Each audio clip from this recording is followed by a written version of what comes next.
আমার চাওয়ার জায়গাটা আমি আসলে শুধু বাংলাদেশ না, পৃথিবীর যত মানুষ আছে সবার সাথে কানেক্ট করতে চাই, আমার ছবির মাধ্যমে দর্শক পেতে চাই। যেরকম ইন্দোনেশিয়ার ছবিটা যেমন দেখছি, আমারও ঠিক একই স্বপ্ন যে আমি যে ছবিগুলো বানাবো বা সামনে শুধু আমার না, আমাদের দেশের অন্য ছবিগুলো, সেটা শুধু বাংলাদেশ না, ভারত পাকিস্তান সহ এই সমগ্র সাউথ এশিয়া ছাড়িয়ে গ্লোবালিও যেন সাবটাইটেলের মাধ্যমেও সেটা নিয়ে। এবং আমি আবারও বলছি যে এটা শুনলে হয়তো একসময় মনে হতো যে অসম্ভব, কিন্তু কোনো কিছু অসম্ভব না। আমি মনে করি যে আমাদের এখানে দর্শক আছে এবং দর্শকরা ভালো গল্প দেখার জন্য, তাদের নিজেদের গল্প দেখার জন্য খুবই খুবই খুবই আগ্রহী, উৎসাহী, এবং এটা আসলে আপনাকে বানাতে হবে। এবং আমাদের যারা ফেলো ফিল্ম মেকার আছে তাদেরকেও আমি বলবো যে মাল্টিক্লাস, আপনি যখন আপনি তো আপনার একটা চরিত্র কাউকে অফার করছেন যে আমি এই চরিত্রটা আমার ছবিতে, একটা ছবিতে তার একটা চরিত্র নিয়ে ছবি হয় না, বা মানে রেয়ার আর কি। তো অসংখ্য চরিত্র থাকে, তো যে প্রকৃত অভিনেতা সে তো আসলে চরিত্রের সন্ধানে থাকে, তার যদি সেই চরিত্র ভালো লেগে যায় তো তখন তো সে আসলে সেটা করবে। আমার অভিজ্ঞতাতেই এটা কখনো হয় না কেউ কখনো বলছে যে এটা সেটা আমাকে কম দেখানো হয়েছে, আমাকে বেশি দেখানো হয়েছে। কারণ কি? কারণ আগে তো স্ক্রিন প্লে তারা পড়েই তো রাজি হচ্ছেন ওই চরিত্রটা করার জন্য আর কি। এবং আমাদের দেশের অ্যাক্টররা আমি বলবো যে মানে অনেক প্রফেশনাল এবং ভালো, তারা এবং কোঅপারেটিভ। সবার জন্য তো সমাজে ছবি কি করে আসলে, সমাজকে সুস্থ রাখে। বিনোদনের কাজকে আমরা বিনোদন বলে তো অনেক সময় হেলাফেলা করি, এটা কিন্তু আসলে ঠিক না আর কি। বিনোদন সমাজকে সুস্থ রাখে।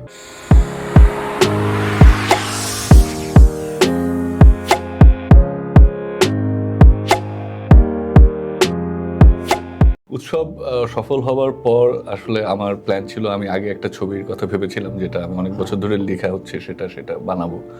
কিন্তু পরবর্তীতে আমার লেখকদের সাথে কথা বলতেছিলাম যে আচ্ছা পরের ছবিটা ওটাই করি, তাহলে ওটা তো অনেকদিন ধরে আমরা চাচ্ছি করতে, এবার এত আশা করি ওইটা আমরা করতে পারবো আর কি।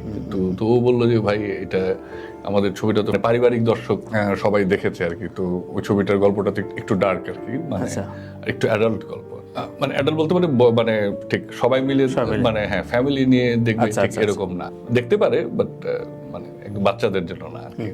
তো সেই জায়গা থেকে বললো যে আমরা এখন দর্শক তো আমরা দেখলাম, ও বলতে যে আসলে ফ্যামিলি ফ্রেন্ডলি সিনেমা দেখতে চাচ্ছে বা এরকম। তো ওই জায়গা থেকে ও বললো যে আমরা অন্য কিছু করি। আমি বললাম যে আবার ফ্যামিলি অডিয়েন্স, তাহলে কাজ করি, চলো হুমায়ূন আহমেদের কিছু করি। এটা উৎসব রিলিজের মাসখানেক পরের কথা বলছি আর কি। প্রথমত অবশ্যই যে কোনো পরিচালকের জন্যই তো আসলে হুমায়ূন আহমেদ স্যারের একটা থেকে কিছু করাটা তো আসলে স্বাভাবিকভাবেই, আমিও ওনার ভীষণ ভক্ত, ছোটবেলা থেকেই তো ওনার লেখা পড়ে বড় হয়েছি, বা যা হয় আর কি আমাদের দেশে, বা ওনার নাটক দেখে বড় হয়েছি, ওনার সিনেমা দেখে বড় হয়েছি এবং পড়ে। তো কাজেই ওনার তো আসলে অনেক আগে থেকে বিভিন্ন আছে আর কি, যে এটাও সেটা যদি কখনো করা যেত বা এরকম, তো সেটা তো বটেই আর কি। সেটাই মানে ওনার থেকে কিছু করতে পারছি, এটাই মূল আগ্রহের জায়গাটা ছিল। আর পাশাপাশি হচ্ছে যে আমাদের যারা দর্শক তারাও আসলে হুমায়ূন আহমেদেরও তারা ভক্ত, তো এই সবকিছু মিলিয়ে ভাবলাম যে তাহলে আমি বলতে পারি আমার অভিজ্ঞতাটা আমি বলতে পারি। আমার অভিজ্ঞতা তো খুবই ভালো, শাওন আপা এবং নুহাস তারা দুজনের খুবই সহযোগিতা করেছেন এবং আমি তাদের প্রতি ভীষণ কৃতজ্ঞ। আমি তো কোনো সমস্যা তো হয় নাই এবং খুব ভালোভাবেই সবকিছু হয়েছে, এবং ওনারাও খুবই আসলে আগ্রহী হুমায়ূন আহমেদের কাজগুলো থেকে যেন আরো ছবি বা অন্যান্য কাজ হয়, মানে ওনারাও তো উৎসাহী এবং আমাকে উৎসাহ দিয়েছেন এবং সাধুবাদ জানিয়েছেন। সেটা আমার মনে হয় যে আসলে দর্শকের ভালোবাসা যখন আপনি একবার পাবেন, এটাই আসলে যখন আপনি বারবার সেটাই আর কি।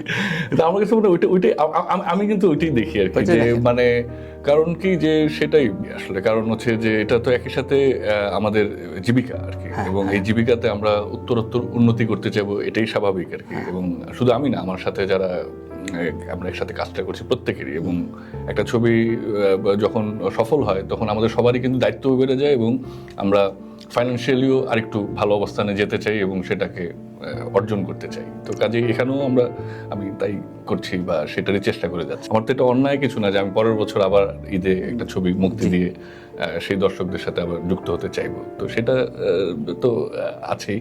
কিন্তু আমাদের দেশের ওভারঅল ছবির জন্য আসলে আমার মনে হয় এটা ভালো না কোনোভাবেই, কারণ আমাদের রেগুলার ছবি দিতে হবে। কারণ বিশেষ করে হল মালিকদের সাথে আমি যখন কথা বলেছি, বা তারা বারবার আমাকে বা আমার মতো হয়তো অনেকে অনুরোধ করেছেন যে আপনারা নন হিট ছবি রিলিজ দেন, দরকার হলে ওনারা আরো সহযোগিতা কিভাবে করা যায়, মানে সেরকম আছে আর কি। কারণ একটা জিনিস খেয়াল করে দেখেন যে আমাদের ছবির যদি আমাদের ইনফ্রাস্ট্রাকচার যদি আরো ভালো হতো, মানে আরো সিনেপ্লেক্স বা এরকম যদি আরো বেশি থাকতো, তাহলে কিন্তু আমাদের ছবির ব্যবসা আরো অনেক বেশি হতো, মানে বাণিজ্যিকভাবে আরো অনেক বেশি সফলতা লাভ করতো। কারণ বাংলাদেশের বেশিরভাগ জায়গায় আসলে ভালো সিনেমা হলই নাই যেখানে গিয়ে দর্শক ছবি দেখতে পারবে আর কি। কিন্তু চাহিদা আছে, অবশ্যই বিরাট চাহিদা। আমি তো আমার ছবিতেই দেখছি, বা যখন আপনার চললো, ধরেন কথার কথা শাহরুখ খানের ছবি চললো জওয়ান, তো এটা তো এখনো পর্যন্ত তো মনে হয় না কেউ ওই রেকর্ড সিনেপ্লেক্সে ব্রেক করতে পেরেছে আর কি। তো কাজেই আসলে আমার কাছে সবসময় মনে হয় যে ছবি কিভাবে আমরা হলগুলোতে আর অধিক সংখ্যক ছবি সাপ্লাই দিতে পারি আর কি, সেটাতে সবার গুরুত্ব দেওয়া উচিত। আমি মনে করি যে আমাদের এখানে দর্শক আছে এবং দর্শকরা ভালো গল্প দেখার জন্য, তাদের নিজেদের গল্প দেখার জন্য খুবই খুবই খুবই আগ্রহী, উৎসাহী, এবং এটা আসলে আপনাকে বানাতে হবে। এবং আমাদের যারা ফেলো ফিল্ম মেকার আছে তাদেরকেও আমি বলবো যে না এরকম কোনো কিছু না, আমার পরে ছবিটা ফ্লপ হতে পারে, এটা তো আপনি বলতে পারেন না ছবি কোনটা হিট হবে কোনটা ফ্লপ হবে, এটা তার মানে আসলে আগে থেকে কোনো কিছু করা যায় না। কিন্তু সম্ভাবনাটা আমি বলছি আর কি, সম্ভাবনা তো শুধু আমার জন্য না, সবার জন্যই। না না, আমার এগুলো নিয়ে কখনোই আসলে আমি মাথা ব্যথাই ছিল না, সত্যি কথা ছিল না, না তখনও ছিল না, এখনো নাই। কারণ আমার কাছে মনে হচ্ছে যে তখন এখন তো স্বাভাবিকভাবেই আত্মবিশ্বাসী আগের তুলনায়, তো কাজেই মানে ওগুলো নিয়ে আসলে আমি করছি না। তবে আমার সকল ছবির প্রতি শুভকামনা থাকবে, কারণ এটাই স্বাভাবিক, অনেকেই অনেক রকমের ছবি বানাবে, আমিও আমারটা নিয়ে হাজির হব। দর্শক হয়তো সবগুলো ছবি দর্শকের ভালো লাগবে, এটা আমি আশা করবো। মাল্টিক্লাস আপনি তো আপনার একটা চরিত্র কাউকে অফার করছেন যে আমি এই চরিত্রটা আমার ছবিতে, একটা ছবিতে তার একটা চরিত্র নিয়ে ছবি হয় মানে রেয়ার আর কি, তো অসংখ্য চরিত্র থাকে। তো যে প্রকৃত অভিনেতা সে তো আসলে চরিত্রের সন্ধানে থাকে, তার যদি সেই চরিত্র ভালো লেগে যায় তো তখন তো সে আসলে সেটা করবে। কেন করবে? এটা তো পৃথিবীতেও তো কেউ করে না আর কি, পৃথিবীতে তো অসংখ্য উদাহরণ আছে আর কি। হয়তো বিরাট বিখ্যাত অস্কার পাওয়া অভিনেতা কোন একটা ছবিতে হয়তো একটা মানে সাপোর্টিং ক্যারেক্টার করলো, কথার কথা বলছি আর কি, বা আরো ক্ষুদ্র কোনো চরিত্র করলো, তো দেখা যাচ্ছে কি যে তার ওইটা ভালো লাগছে দেখে তো সে করছে, তাই না? আমার অভিজ্ঞতাতেই এটা কখনো হয় না কেউ কখনো বলছে যে এটা সেটা আমাকে কম দেখানো হয়েছে, আমাকে বেশি দেখানো হয়েছে। কারণ আগে তো স্ক্রিন প্লে তারা পড়েই তো রাজি হচ্ছেন ওই চরিত্রটা করার জন্য আর কি। এবং আমাদের দেশের অ্যাক্টররা আমি বলবো যে মানে অনেক প্রফেশনাল এবং ভালো, তারা এবং কোঅপারেটিভ। আলাদা করে তো সুবিধা অসুবিধা কিছু নাই, এটা আসলে নির্ভর করে, হয়তো আমি সামনে কোনো একটা ছবি বানাবো যেখানে হয়তো এত কাস্টিং থাকবেই না আর কি, গল্পের প্রয়োজনে তো আসলে। আর হুমায়ুন আহমেদ লিখেছেন এরভাবে আর কি, এটা এখানে এই ক্ষেত্রে তো এটা বলবো আর কি, এটা তো আর আমি নিজে ভেবে নেই আর কি, ওনার নভেলেই অসংখ্য চরিত্র, মানে আর এরকম ধরনের উনি আগেও করেছেন, লিখেছেন, হয়তো নাটকও একটা আমরা দেখেছিলাম, গৃহসুখ প্রাইভেট লিমিটেড নাকি যেন নাম, আমি এই মুহূর্তে এরকম একটা নাম আর কি, যে সবাই মিলে একটা ইয়েতে যাচ্ছে আর কি, ভ্রমণে যাচ্ছে বাসে করে বিভিন্ন জায়গায়, অনেক ক্যারেক্টার ওরকম আর কি। তো কাজে এটা ওনারই তো আসলে আমার কাছে মনে হয় যে সামনের দিনগুলোতে আসলে আমরা আরো অনেক নতুন পরিচালককে দেখবো। আমাদের দেশে অনেক প্রতিভাবান পরিচালক আছে যারা, আমি খুবই আশাবাদী তারা ছবি বানালে অনেক অনেক ভালো ছবি বানাবে এবং দর্শক পছন্দ করবে। এবং আমাদের যেই প্রতিভাবান অভিনয় শিল্পীরা আছেন তাদেরকে সঙ্গে নিয়েই বানাবেন। আমাদের এখানে তো আবারও বলছি, আমাদের ইন্ডাস্ট্রিটা খুবই ছোট আর কি, এখন সবাইকে মিলেমিশে থাকতে হবে এবং একসাথেই আসলে করতে হবে, কাজ করতে আপনাদের সবার জন্য ভালো হবে আর কি। কারণ আমাদের দেশের মানুষের তো চাহিদা তো ভালো ছবি দেখবে, মানুষ হলে গিয়ে ছবি দেখবে, মানে সেটা প্রতি মাসে গিয়ে দেখবে, সপ্তাহে একবার গিয়ে দেখবে। আমাদেরই তো দায়িত্ব সেই মানুষের মধ্যে সেই অভ্যস্ততা তৈরি করা, তাদেরকে হলে নিয়ে আসা, তাদেরকে তাতে সবার জন্য তো সমাজের ছবি কি করে আসলে, সমাজকে সুস্থ রাখে, বিনোদনের কাজকে আমরা বিনোদন বলে তো অনেক সময় হেলাফেলা করি, এটা কিন্তু আসলে ঠিক না আর কি। বিনোদন সমাজকে সুস্থ রাখে, সেটার কিন্তু আমাদের এখানেও যে একদম সেটা চিহ্ন দেখা যাচ্ছে না এরকম না। আমরা আমাদের একটা ছবির কথাই বলতে পারি, হাওয়া।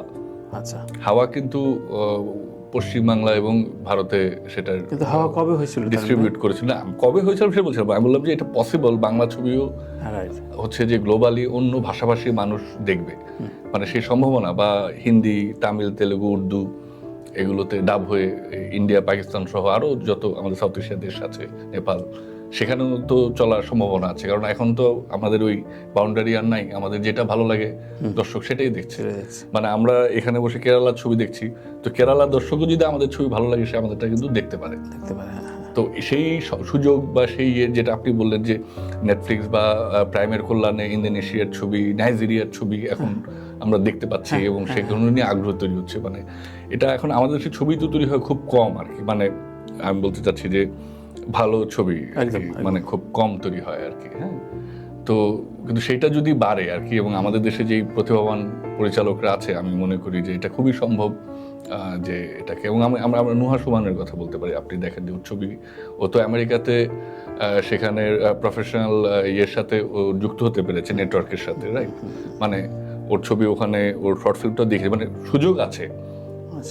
আমার কাছে মনে হয় যে এখানে সম্ভাবনা এবং সুযোগ আছে, অপরচুনিটি আছে। এখন সবাই তো একরকম ছবি বানাবে না, কেউ ফেস্টিভ্যালের জন্য কেউ বানাবে। আমি আবার আমাদের দর্শকের, আমার আবার ইয়েটা বেশি, আগ্রহটা ফেস্টিভ্যালের থেকে সাধারণ মানুষের ভালো লাগলো ওইটাতে একটু বেশি আমার আগ্রহ, একটু বাণিজ্যিক ধারার ছবি, যেটাকে যাই বলেন আর কি। মানে বাণিজ্যিকও বলবো না, বলবো যে এন্টারটেইনিং ছবি বানানোর ব্যাপারে আমার আগ্রহ বেশি, এনগেজিং, যেটা দর্শককে ইয়ে করবে। এরকম না যে ফেস্টিভ্যালের ছবি এনগেজিং হয় না, কিন্তু হয়তো ম্যাস এনগেজিং হয় না অনেক, আমি বলবো যে বা সবার জন্য না সেই ছবি। আমার চাওয়ার জায়গাটা, আমি আসলে শুধু বাংলাদেশ না, পৃথিবীর যত মানুষ আছে সবার সাথে কানেক্ট করতে চাই আমার ছবির মাধ্যমে, দর্শক পেতে চাই। যেরকম ইন্দোনেশিয়ার ছবিটা যেমন দেখে, আমারও ঠিক একই স্বপ্ন যে আমি যে ছবিগুলো বানাবো বা সামনে, শুধু আমার না, আমাদের দেশের অন্য ছবিগুলো, সেটা শুধু বাংলাদেশ না, ভারত, পাকিস্তান সহ এই সমগ্র সাউথ এশিয়ার ছাড়িয়ে গ্লোবালিও যেন সাবটাইটেলের মাধ্যমেও সেটা নিয়ে। এবং আমি আবারও বলছি যে এটা শুনলে হয়তো একসময় মনে হতো যে অসম্ভব, কিন্তু কোনো কিছুই অসম্ভব না। মানে সেটার কিছু চিহ্ন, আমি যেটা আগে শুরুতেই বললাম, সেগুলো কিন্তু আমরা দেখেছি।